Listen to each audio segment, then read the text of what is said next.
नागपूरच्या गुन्हे शाखा युनिट क्रमांक 3 ने मोठे यश मिळवले आहेत। वाहन आणि बॅटरी चोरी करणाऱ्या 4 आरोपींना अटक करून 2,20,000 रुपयाचा मुद्देमाल जप्त केला आहे। या घटनेतील तपास पोलिसांच्या सूक्ष्म कार्यक्षमतेमुळे आणखी एक उघडकीस आलेली आहे। ही घटना 20 जानेवारी रोजी दुपारी 3 वाजताच्या सुमारास घडली आहे, ज्यावेळी फिर्यादी रजित दिलीप वानखेडे यांनी आपल्या मोटरसायकलला मेयो हॉस्पिटल समोर पार्क केले होते। तेथून कोणीतरी अज्ञात चोरट्याने त्यांच्या मोटरसायकलची चोरी केली आहे। या घडामोडींवर पोलिसांनी तपास सुरू केला आणि गुन्हे शाखेच्या युनिट क्रमांक 3 ने आरोपींना ताब्यात घेतले।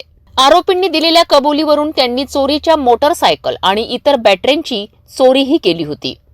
पोलिसांनी तांत्रिक तपास करून आरोपींना पकडलेत। आरोपी राजा खान, जॉन्सन, संजय पाल, रमजान खान, बलदार आणि सोहेल रमजान खान हे एकत्रितपणे चोरीच्या विविध घटनांमध्ये सामील होते। त्यांच्या ताब्यातून 2,20,000 रुपयांचा मुद्देमाल जप्त केला गेलाय।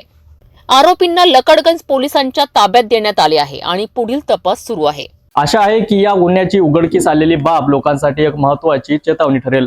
पोलीस यांच्याकडून अशा घटनांचा वेगवेगळ्या पद्धतीने तपास करून आणि कारवाई सुरू आहेत। याच प्रकारे आपल्याला आणखी एक सुरक्षा विश्रांतीची भावना मिळेल। आपण यापुढेही अशा ताज्या अपडेटसाठी आमच्याशी संपर्क साधू शकता।